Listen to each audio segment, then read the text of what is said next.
반갑습니다. 오장원입니다. 오늘은 제갈량과 사마이, 사마이와 제갈량의 두 번째 시리즈로 마속의 가정전투와 검은고에 얽힌 일화 중심으로 이야기를 해보도록 하겠습니다.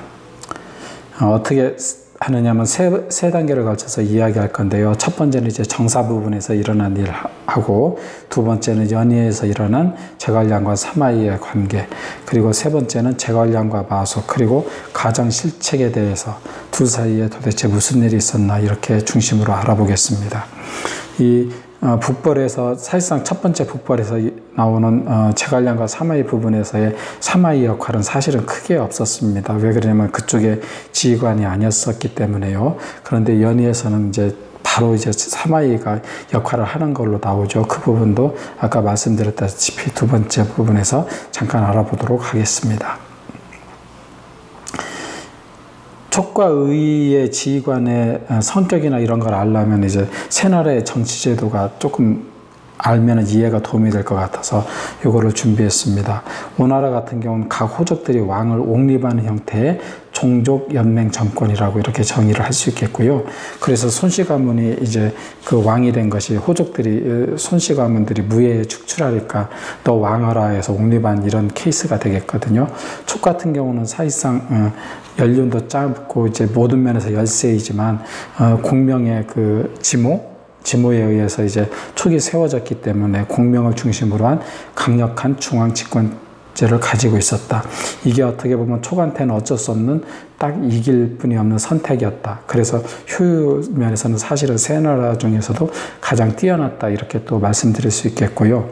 의 같은 경우는 조조가 청류세족과 친위 첩해 집단에 의해서 권력을 잡아서 결국은 의를 한을 무너뜨리고 이 나라를 세웠는데, 이제 조조 때는 요 세력을, 청류 세력을 좀 억누르는 정책을 폈는데, 그 2대 조비서부터는 그들은 이제 조비부터는 이제 개국 황제가 아니기 때문에 결국은 청류 세력의 또 지지를 받아야 돼서 그 공통분모를 찾아갖고 권력을 나누는 그런 양자 형태를 띠고 있었습니다. 그거는 2세 이후에는 의해서는 어쩔 수 없는 현상이었다 이렇게 생각이 됩니다. 맹달이 죽기 1년 전에 제갈량은 한중에 이제 주둔하고 있었고요. 이 부분에 대해서 당연히 첩보로 조예한테 보고가 되었습니다. 조예는 그 부분에 대해서 이제 제갈량이 한중에 와 있기 때문에 공격해서 쓸어버리려고 했었는데 참모들이 적극적으로 말려서 그러다간 당할 수 있으니까 그러지 말자, 기다려서 만약에 넘어오면 치자 이렇게 이야기를 한 거죠. 이제 첫 북벌에는 이제 네 갈래 길이 있었는데 그 중에서도 일단 네 갈래 길을 잠깐 알아보면은요. 서쪽 기산에서 농우를 공격하는 거, 이쪽으로 가는 길이 있었고요. 그 다음에 약간 동쪽에 있는 상관으로 나오면 진창으로 이르는 길이 있었습니다. 여기에는 표시가 안 됐는데 아마 요 길인 것 같습니다. 계곡 쪽으로 결국은 갈 수밖에 없으니까 점도 동쪽 포사도 이쪽 길이 되겠고요. 그 다음에 마지막으로 의연이 제안하는, 뒤에 의연이 제안하는 좌우곡으로 내려오는 요 길이 되겠습니다. 요 길이, 요 산맥이 이제 질령 산맥이라고 해서 지도로 보더라도 상당히 이제 험한, 산세가 험한 이런 지역들이 보이잖아요. 해발 평균 한 3,000m 정도 이상 되는 산맥이기 때문에 되게 험준한 지역이죠. 그래서 결국은 그 길이라는 게 결국은 계곡 사이에 있는 조그만 길들, 그렇게 따지면 몇 개 안 되는 누트뿐이 없다. 이거는 양쪽 다 그 누트가 어느 쪽인지 서로 알 수 있는 관계가 아닌가 이런 생각도 듭니다. 그래서 의연은 정예병 5천을 주면은 좌우곡을 통해 공격을 하겠다. 즉 이 길로 이제 가겠다 이렇게 얘기하는 거죠. 그래서 장안을 급습하겠다 이렇게 얘기하는 거죠. 근데 제갈량은 그 계획을 받지 않았습니다. 이 길이 모두가 알고 있는 길목길이라는 이유도 있겠지만 제갈량이 추구했던 북벌의 의미와 의연이 추구했던 북벌하고는 약간 다른 것 같습니다. 되게 담론적인 이야기가 되겠는데 제갈량이 진정으로 촉을 멸망시키길 원했나, 아니면은 국력이 열세이기 때문에 어쩔 수 없이 공세적으로 나가는 게 수비의 그 숨은 뜻이 아니었나 이런 생각도 들고요. 의연은 같은 경우는 당연히 그냥 그 밑에서 자기가 공을 세워서 그냥 이렇게 바로 습격해서 그 북쪽을 쓸어버리면은 그냥 자기의 의상이 더 올라가지 않을까 이런 생각도 들었던 것 같습니다. 또한 의연은 그 당시 한중의 태수였기 때문에 이쪽의 길을 너무나 잘 알고 있어서 자신만만했던 것 같기도 하고요. 그렇지만 의연의 뜻대로 되었다고 한들 그 초원에서 의의 반격을 받는 것은 당연하고 모든 면에서 3분의 1 이상 열세인 촉으로서는 그 평지에서는 밀리지 않나 이런 생각도 또 듭니다. 이 부분에 대해서는 끝없는 담론이 이어질 거고 그 부분이 사실은 정답이 있는 문제는 아닌 것 같습니다. 그래서 이제 세 가지 액션을 취하는 걸 이렇게 이제 그 플랜이 나왔습니다. 첫 번째는 제갈량이 직접 대군을 이끌고 푸사도를 지나 미성으로 간다는 것을 소문을 내라고 합니다. 소문을 내라고 하죠. 아마 여기 지금 표시 안 됐지만 여기를 가서 여기 미성이 제가 이제 정확한 위치는 솔직히 저도 모르겠는데 요 지역 어디쯤일 것 같습니다. 혹시 아시면 저한테 알려주시면 고맙겠고요. 요 지역으로 간다는 것을 소문을 내라 이렇게 이야기하는 방법이 하나 있었고요. 그 다음에 이 조운 같은 경우는 의의 본대를 이제 꼬시는 역할. 그래서 기곡을 지나서 이쪽을 공격할 것처럼 그래서 실제 병력이 가는데 조진의 본대를 여기다 묶어두는 역할을 하려고 조운을 여기다 이제 배치를 했고요. 마지막 세 번째가 이제 초계 본대가 이쪽으로 가서 기산을 지나서 요 가정을 이제 마속이 지키고 그 동안에 이쪽을 이제 본대가 먹고 여기서 2차 베이스 캠프를 구축해서 장안을 공격한다든지 이런 계획을 세웠던 것입니다. 이 계획이 상당히 괜찮은 계획인 게 의가 전혀 이제 방비를 안 했거든요. 이쪽으로 올 거라고 전혀 생각을 안 했습니다. 그래서 이것을 보고 상당히 놀랐다는 기록도 전해지고 있습니다. 이건 이제 다음 지도고요. 그런데 여기서 퀘스천이 있는 게 왜 마속한테 그 가정을 지키는 그렇게 중요한 임무, 핵심적인 이번 북벌의 최고 핵심적인 임무를 맡겨서 실패하게 했는가. 이 부분은 연의를 다루고 난 다음에 다시 좀 자세히 이야기를 뒤편에서 이야기를 하겠습니다. 조회한테는 제갈량의 이동이 일거수일투족 보고되죠. 그래서 이제 그 소문내라는 것도 당연히 보고됐고요. 그래서 관중지역 총사령관이 그때 당시에 하우무였었는데 조회의 고무부입니다. 근데 능력이 진짜 없다는 것을 촉에서도 알고 의의 황제도 당연히 알고 있어요. 그래서 조진의 군대를 보내기로 합니다. 조진의 군대가 그래서 여기서 이제 방어벽을 치고 기다리고 있게 되는 거죠. 조진은 제갈량을 비웃으면서 여기에서 나오기만 해봐라. 내가 이제 박살을 내겠다 하고 해서 완전히 기다리고 있었습니다. 이 부분에서요. 이 부분에서 아주 기다리고 있는 거죠. 근데 실제는 이제 초기의 군대는 여기 기산을 포위하고 가정에 도착해서 여기다 방어벽을 치고요.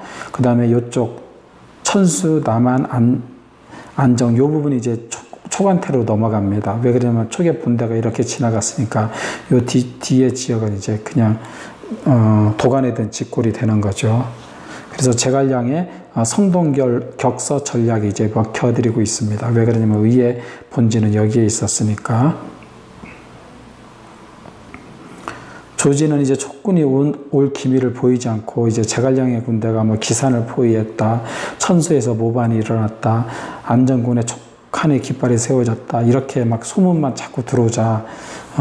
그리고 의에서 제갈량이 직접 움직이는 게 이제 포착이 되자 의의 전체가 조야가 두려워하며 농우와 기산이 특히 심했다 이렇게 전해지고 있는 거 보니까 제갈량의 본대가 움직인 거에 완전히 허리를 찔렸다 이렇게 생각이 됩니다. 근데 다행인 것은 당시 의에서는 이제 조예가 이제 어린 나이지만 되게 현명한 황제였습니다. 그래서 장압한테 의의 최고의 장수 장압한테 병권을 주고 오만으로 제갈량과 싸우게 합니다. 그래서 이 장압이 즉시 이제 가정으로 이제 진출을 하게 되는 거죠. 그리고 조예 본인도 친히 낙양에서 장안으로 이렇게 행차를 하는 거죠. 여기 보면 장안이 여기 있는데 낙양은 아마 요쯤에 있을 겁니다. 낙양은. 그러니까 이제 여기 수도에서 멀리 떨어진 떨어진 곳에서 전선 쪽으로 조에도 이제 이동을 해서 진을 이 황제의 자리를 앉고 자기도 싸울 의지를 이제 군대한테, 의나라 군대한테 상당히 심어주는 거죠.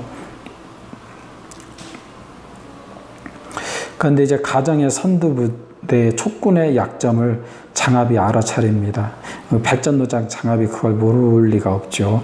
마속이 산 위에 진지를 펼치고 있는 거죠. 그래서 산을 포위해서 물이 떨어지기를 기다리고, 그래서 촉군이 사기가 떨어져 투항하는 병력이 생기게 됩니다. 그래서 마속은 참패를 하게 되고요. 산 밑에 진지를 구축한 부장 왕평.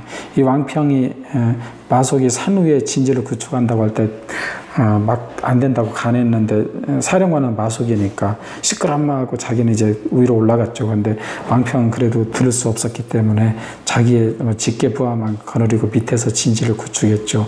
이 왕평만 결국 무사히 철수를 하게 됩니다. 가정에서 무너지니까 조지는 이제 조은에게 당연히 3개군을 수복하는 액션도 이제 성공을 하고요. 조지는 다음 전쟁 길목에 장령이라는 곳에 학소라는 유명한, 당시에는 이름은 없었지만 나중에 제갈량을 무찔렀기 때문에 유명한 장수를 남기게 되는 걸로 이제 끝나게 됩니다. 연희에서는 어떻게 기록되고 있나 알아보겠습니다. 연희에서는 이제 천수 남한 안정이 촉에 넘어가고, 그러자 이제 국방총사령관 조진이 20만으로 출정을 하게 됩니다.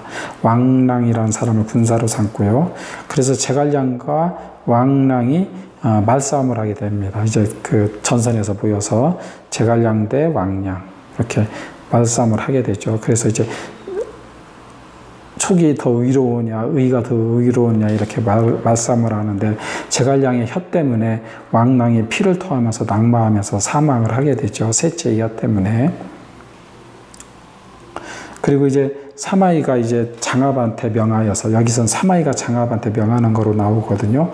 그래서 가정을 포위하는 것으로 이렇게 나옵니다. 그리고 아들 사마소에게 마속을 구출하려는 의연을 또 치게 하고요.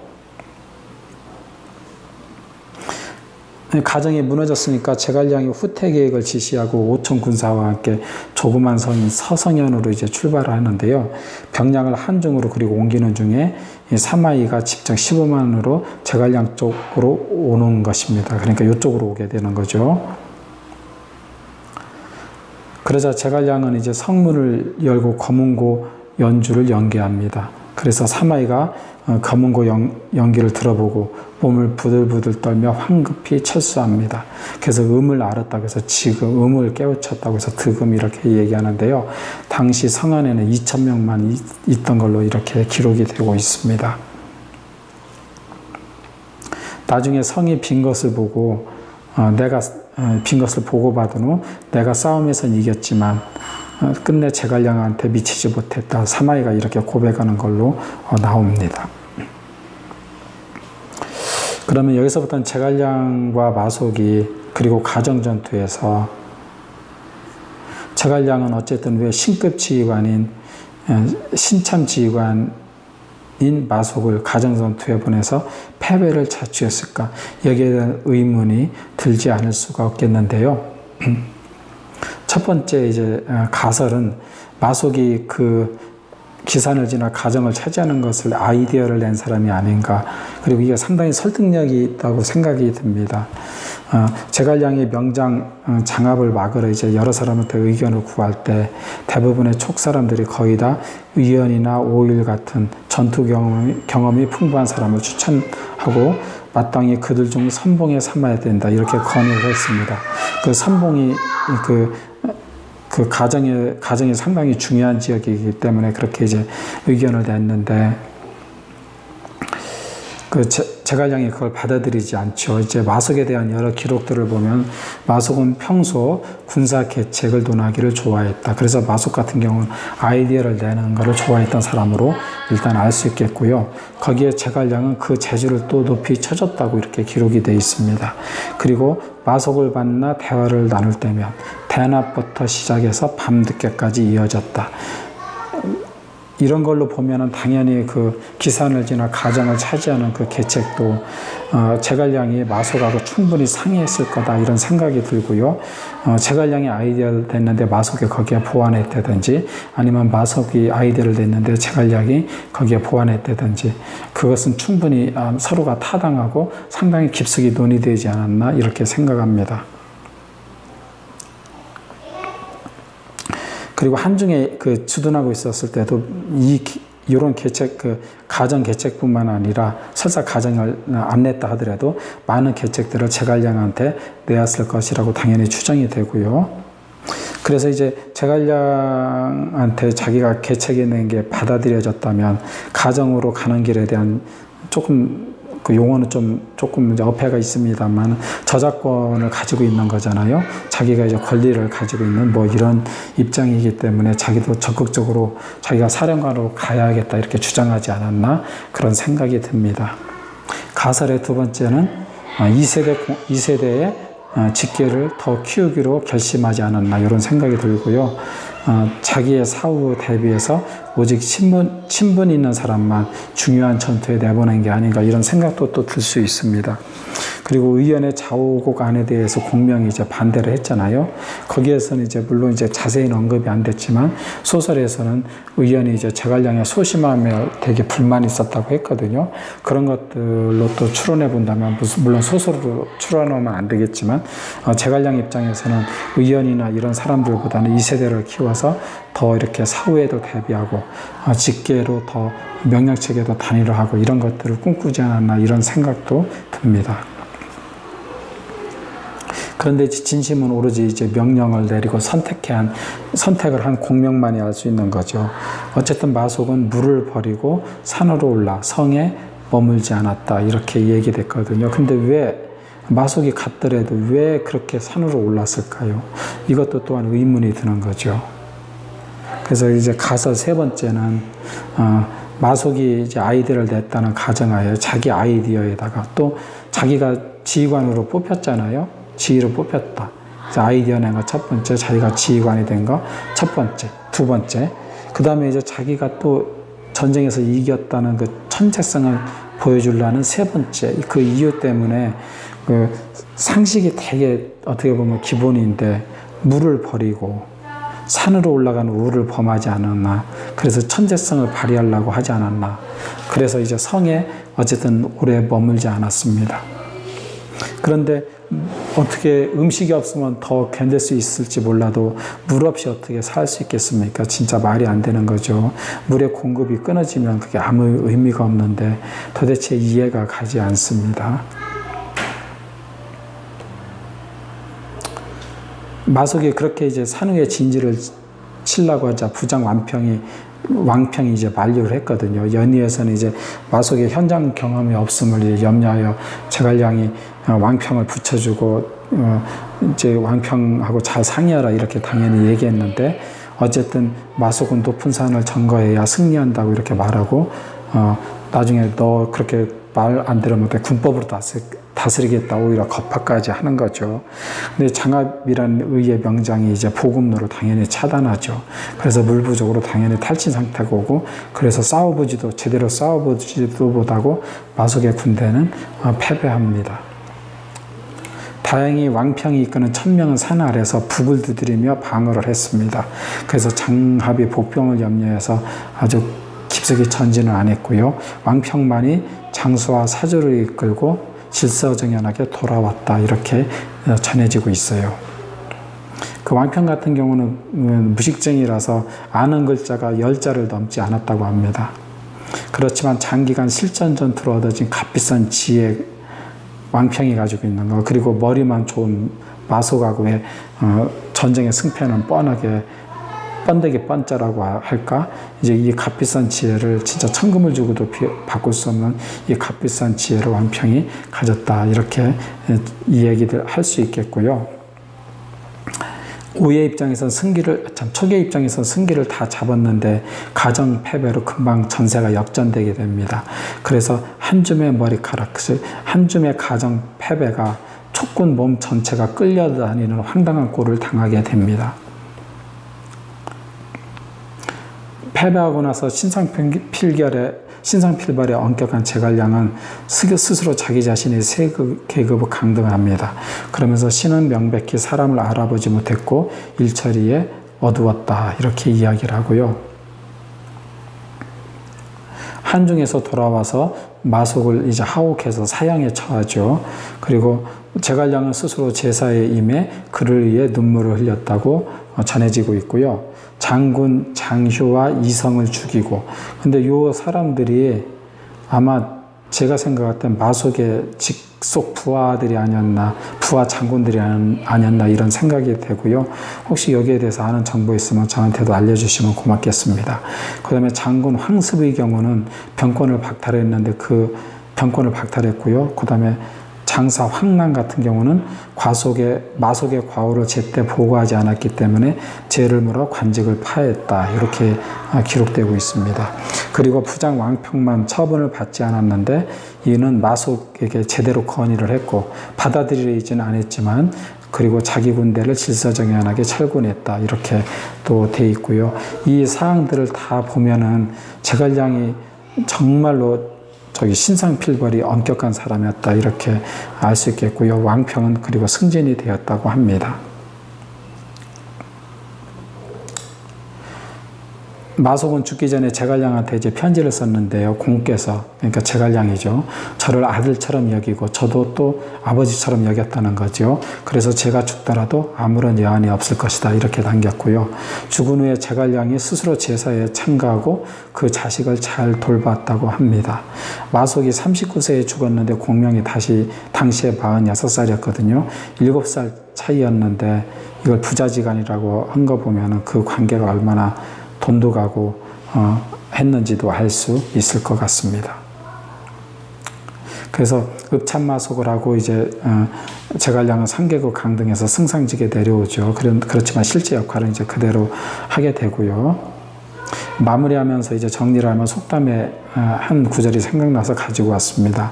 재상 즉 승상은 주부 행정 조직에서 나오고 맹장은 반드시 병졸의 대우에서 나온다 이렇게 이야기 한다고 합니다. 이제 병졸의 대우에서 나온다는 것은 실전 경험이라는 게 무시 못한다는 거고, 왕평하고 마속을 비교하면은 아주 명확하게 알 수 있을 것 같습니다. 두 번째 이야기는 제갈량이 진짜 애송이라고 여겼던 학수한테 공경을 당하는 그런 어려움을 겪는 2차 북벌 이야기로 이어지겠습니다. 내용이 마음에 드셨으면 좋아요와 구독을 눌러주세요. 감사합니다.